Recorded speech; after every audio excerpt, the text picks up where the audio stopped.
飄送，粵劇或花道。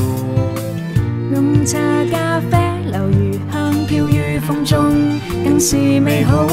老伯用毛筆書寫，那幅字太優美，是祝福這裏要跨出新世紀。伴我一起鬧市裏嬉戲，這小城達滿憶記。城中幾段傳奇，快將而來傾聽。伴我一起鬧市裏嬉戲，風光是無限美。遠山的景致，深刻雋永，在心中有情，城市方顯得美。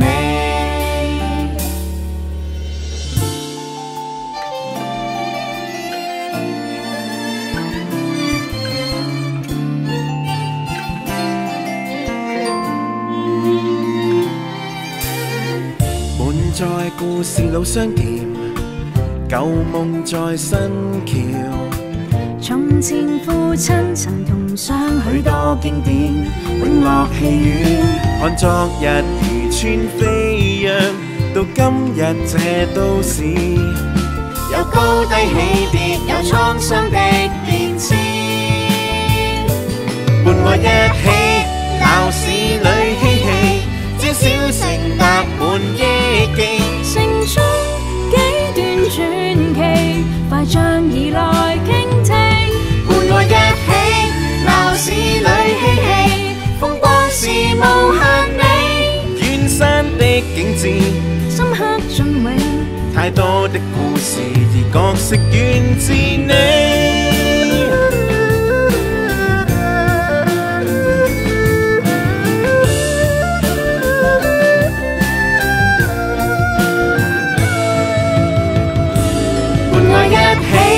鬧市裏嬉戲，這小城達滿憶記。城中幾段傳奇，快將而來傾聽。伴我一起鬧市裏嬉戲，風光是無限美。遠山的景致，深刻雋永，在心中有情，城市方顯得美。太多的故事而角色源自你。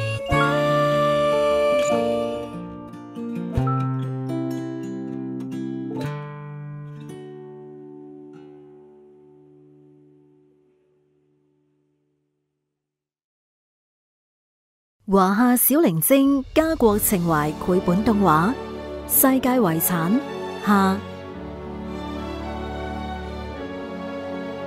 華夏小靈精係宣傳中華歷史、傳統文化同澳門形象嘅代表，分別坐鎮五大名山：衡山、火火、泰山、阿活、華山、小白、衡山、大滘、嵩山、阿倫，展現中華民族仁義禮智信。呢五位華夏小靈精深植澳門小朋友心中，全人類的世界遺產。啱讀完世界遺產上呢本書啦，原來要成為世界遺產並唔容易噶。係啊，世界遺產一定係具有突出嘅普遍價值嘅自然遺產、文化遺產，或者係同時具有呢兩種條件嘅文化與自然雙重遺產，需要經過一套詳細、嚴格嘅標準審核，只有符合上述要求，先可以成為世界遺產。我哋嘅澳門歷史城區見證住小城呢400幾年嚟中西文化嘅和諧共融，呢個普遍價值得到國際嘅認同，所以亦能夠成為世界遺產。咁除咗從世界遺產上一書入邊認識嘅中國世遺之外呢，不如一齊嚟睇睇其他國家嘅世界遺產啦。小朋友，截至2023年9月，世界上有195個國家加入咗聯合國教科文組織保護世界文化和自然遺產公約，共有1199處嘅世界遺產分布喺其中嘅168個國家，前10個擁有最多世界遺產嘅國家。哇！原來呢10個國家擁有最多嘅世界遺產啊！包括意大利、中國、德國、法國、西班牙、印度、墨西哥、英國、俄羅斯同埋伊朗。跟住落嚟，我哋見識下各州嘅世界遺產啦。各州世界遺產。歐洲同埋北美洲共有565項，亞洲同埋太平洋地區共有289項，拉丁美洲同加勒比海地區共有149項，非洲共有103項，阿拉伯國家共有93項。我哋一齊嚟睇下聯合國教科文組織嘅統計數字，截至2023年9月，喺呢啲世界遺產入邊有48個遺產跨越咗2個或者多個國家㗎。從澳門出發，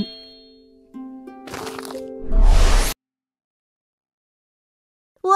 有機會搭飛機到各地參觀世界遺產，好興奮啊！小朋友，我哋可以從澳門國際機場出發，飛往北京、上海、台北、東京、吉隆坡同新加坡等地，亦可以中轉前往世界各地噶。咁我哋而家就從澳門出發，一齊探索屬於全人類嘅世界遺產啦！亞洲和大洋洲的世界遺產。泰姬陵，印度。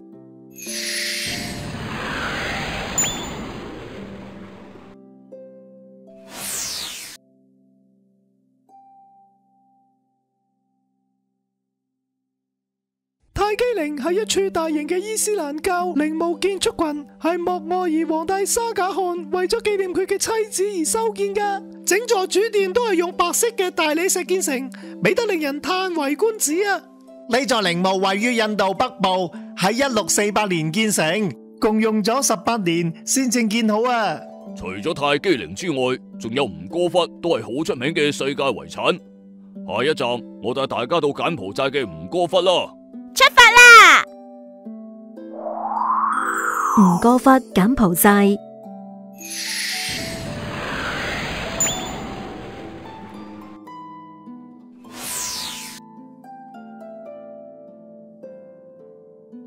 吳哥窟係古高棉歷代皇帝修建嘅印度教同佛教寺廟群，佢位於9到15世紀高棉王國嘅首都吳哥，所以吳哥窟就係皇都寺廟嘅意思。呢度嘅每一座建築都有精美嘅石刻浮雕，係東南亞最重要嘅考古遺跡之一。吳哥窟所在嘅遺產公園包括森林在內，面積達到400幾平方公里，差唔多係12個澳門特區咁大啊！下一站，我帶大家到馬來西亞嘅馬六甲海峽歷史城市。馬六甲海峽歷史城市，馬來西亞。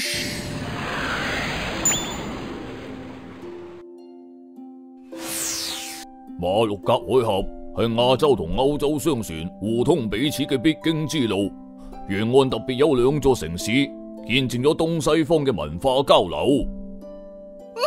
我知，佢哋係南面嘅馬六甲同北面嘅檳城喬治市。呢2座城市唔單止有傳統嘅馬來建築，仲有中國、葡萄牙、荷蘭同英國風格嘅建築物，形成一道獨特嘅城市風景，好有趣啊！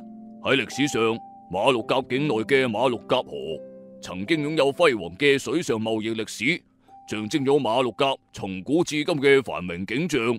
根據歷史記載，明朝時鄭和曾經7次下西洋，其中有5次曾經停靠馬六甲，所以喺當地可以見到好多以鄭和命名嘅古蹟啊。喬治市以民居同埋商用建築為特色，係東南亞國家中融合多元文化城市嘅典型代表。呢2座歷史名城同澳門歷史城區有唔少嘅相似之處噶。咁下一站會係邊度呢？下一站，我帶大家到澳大利亞嘅大堡礁。大堡礁，澳大利亞。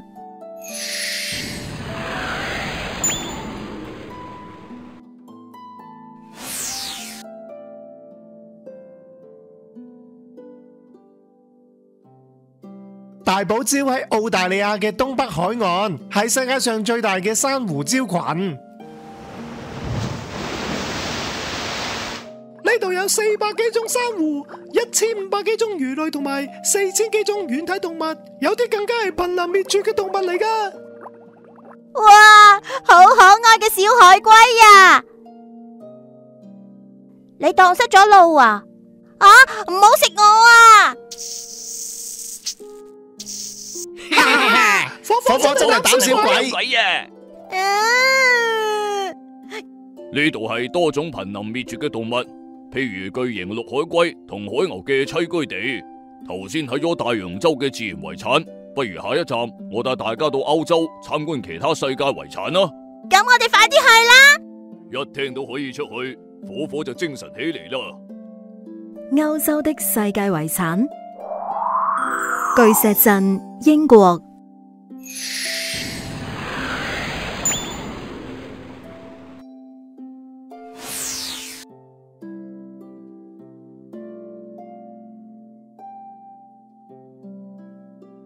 巨石陣係英國西南部新石器時代村落嘅遺跡之一，係由巨石圍出嚟嘅大圓圈。有人話巨石陣嘅排列方式與天文觀察有關，但係真實目的係咩呢？一直都冇答案喎。近年有考古學家做嘅研究發現啊，巨石陣呢其實係一個更加複雜嘅建築網絡嘅中心，但係仲有好多嘅疑問，考古學家們仍喺度努力咁嘗試回答啊。關於巨石陣嘅用途，一直都有好多猜測。有啲人認為呢度係祭祀場所、古代墓地，或者係天文觀測用途，甚至有人認為同外星人有關。啊，外星人？火火唔好亂諗啦。下一站我帶大家到希臘嘅雅典衛城。雅典衛城，希臘。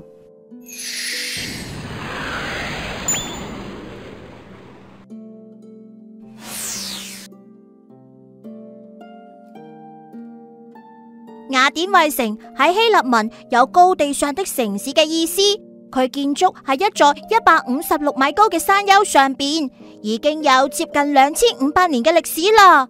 城內有4座著名嘅建築：帕特農神廟、通廊、厄瑞克修姆廟同雅典娜勝利神廟，都係古希臘文明嘅結晶。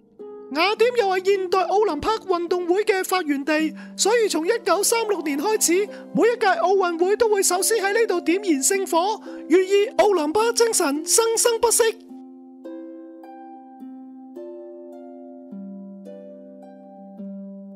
好啦，下一站我帶大家到梵蒂岡城。梵蒂岡城。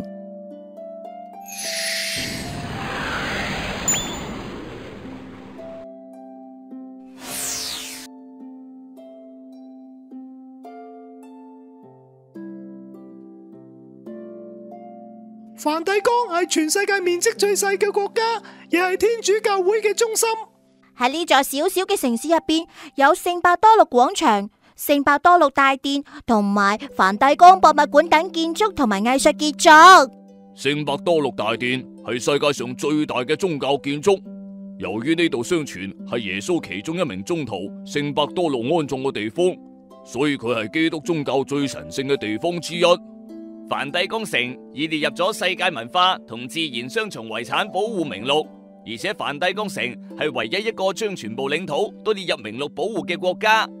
梵蒂岡博物館係世界上最偉大嘅博物館之一，保存咗從古埃及文藝復興到現在20世紀橫跨5000年嘅珍貴藝術品。梵蒂岡城雖然國土面積細，但係梵蒂岡本身就好似一座巨型博物館，處處都係稀世珍寶，值得大家認真睇㗎。下一站我帶大家到葡萄牙嘅熱羅尼莫修道院同埋貝倫塔。熱羅尼莫修道院和貝倫塔，葡萄牙。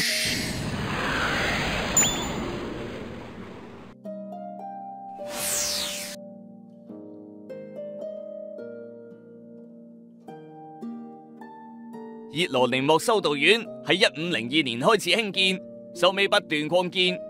佢嘅曼努埃爾建築風格係葡萄牙藝術巔峰時期嘅最好例證。過咗修道院前面嘅公園就係貝倫塔啦，佢喺1520年建成。最初嘅時候呢，有2個功能。我知道，除咗紀念航海家華士古達伽馬嘅航海事業之外，仲因為佢位於里斯本海港嘅入口嘅位置，所以仲裝設有大炮擊退外來入侵者。火火有好大嘅進步，值得大家學習。時候都唔早啦，我哋準備出發下一站啦。阿活喺邊度啊？哇，好多葡撻啊！我哋而家品嘗嘅葡撻，最早就係由19世紀嘅熱羅尼莫修道院嘅修士或者修女發明嘅。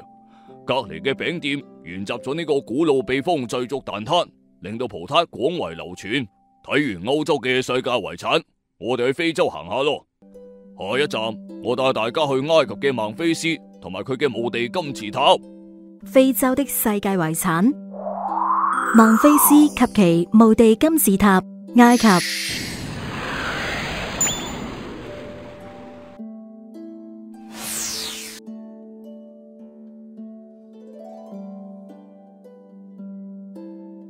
孟菲斯係古埃及嘅首都，而古埃及君主們嘅陵墓都建成金字塔嘅形狀。今日我哋依然可以睇到過百座大大小小嘅金字塔。最出名嘅呢係吉薩金字塔群，主要由3個金字塔組成。最大嘅胡夫金字塔原本呢高146.59米，而家呢就136.5米高。喺佢建成後嘅3000幾年入邊，一直都係世界上最高嘅建築物啊！除咗金字塔，呢度嘅獅身人面像都係古埃及文明嘅另一個標誌。佢係以一塊天然巨石雕刻而成嘅，而獅身人面嘅結合代表住法老王所擁有嘅無盡力量同埋權力。下一站，我帶大家到坦桑尼亞嘅塞倫蓋蒂國家公園。塞倫蓋蒂國家公園，坦桑尼亞。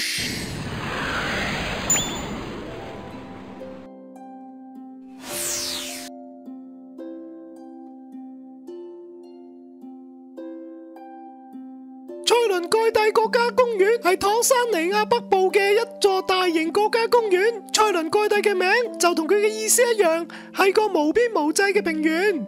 因為呢度有一個大草原，所以有好多野生動物咧都會按照季節嘅變化，經過呢度到其他地方棲息噶，來回遷徙，以尋找水源同埋牧草。呢度可以睇到獅子、大象、獵豹，仲有數之不盡嘅牛羚、燈羚同埋斑馬等動物。喂，唔好舐我啊！我哋唔係同類啊！你仲唔快啲嚟救我？而家係唔係要去美洲睇世界遺產啊？係啊，下一站我帶大家到美國嘅黃石國家公園。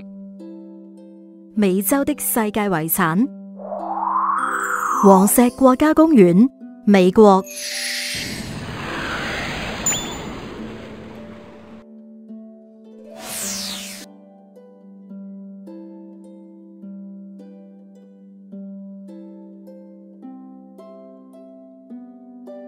黃石國家公園係美國同世界上第一個國家公園，佢擁有地球已知地熱資源種類嘅一半，都係世界上間歇泉最集中嘅地方。呢度都有好多嘅野生動物，例如灰熊、狼、野牛同埋加拿大馬鹿。呢度仲有大棱鏡溫泉，喺溫泉嘅微生物同埋光學折射共同作用下，湖面隨季節而產生不同嘅顏色，好壯觀啊！老忠實間歇泉係黃石公園內好特別嘅間歇泉，因為佢可以固定每90分鐘左右噴發一次，壯觀嘅噴射高度好值得欣賞噶。哇，好壯觀啊！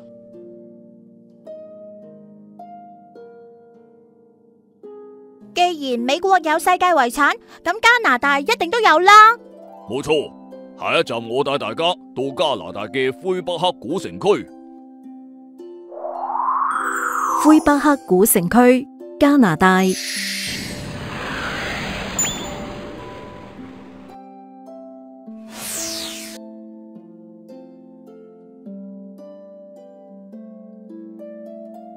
魁北克市呢係加拿大魁北克省嘅省會，市內嘅古城區呢係北美洲唯一一座完整保存城牆、堡壘、城門同埋防禦工事嘅城市，始建於17世紀初。魁北克古城區分為上城區同下城區。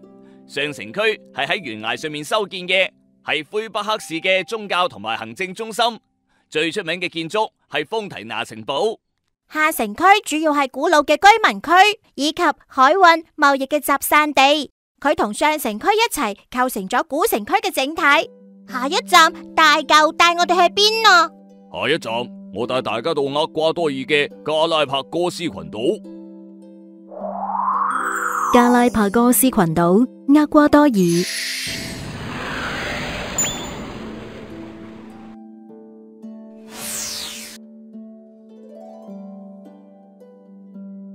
加拉帕哥斯群島地處距離南美大陸1000公里嘅太平洋上面，主要由19個火山島組成。因為呢度經常有地震同埋火山嘅活動，較少人類居住，所以有好多奇異嘅動物喺呢度棲息噶。例如加拉帕哥斯群島嘅特有物種陸生蜥蜴、巨龜同埋企鵝。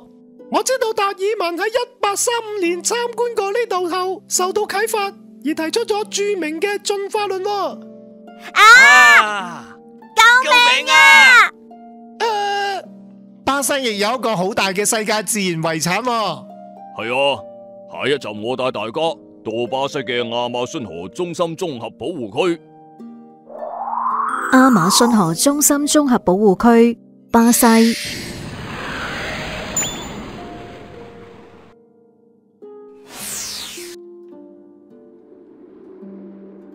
喺巴西嘅亞馬遜盆地係一座熱帶雨林，佢嘅中心保護區佔地超過6萬平方公里，約係福建省面積嘅一半。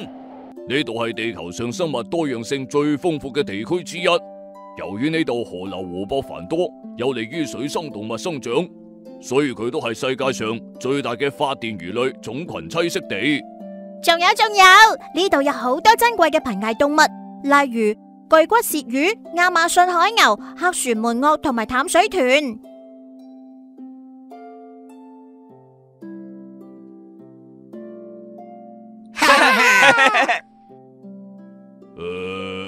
睇呢隻海牛好似大嚿啊！我唔係海牛啊！我哋睇咗咁多世界遺產，大家係唔係要好好愛護呢？世界遺產齊愛護。各位小朋友，世界遺產係我哋嘅祖先所留下嘅最珍貴而且無法替代嘅財富。佢哋見證咗自然嘅進化同人類嘅進步，都由於世世代代嘅努力，先可以保存到今日。所以我哋都要愛護世界遺產，等佢哋將來都可以繼續保存落去。我哋可以做啲乜嘢嚟保護世界遺產呢？我哋可以學習同埋了解世遺景點嘅歷史背景同埋當地文化。喺參觀世遺景點嘅時候要尊重當地嘅文化同埋傳統要愛護世遺景點，唔好整邋遢同埋破壞佢。世界遺產係我嘅、你嘅同我哋大家嘅，我哋要好好珍惜啊！要聽從父母、師長同導遊嘅指示，唔好亂叫亂走啊！各位小朋友，下集見。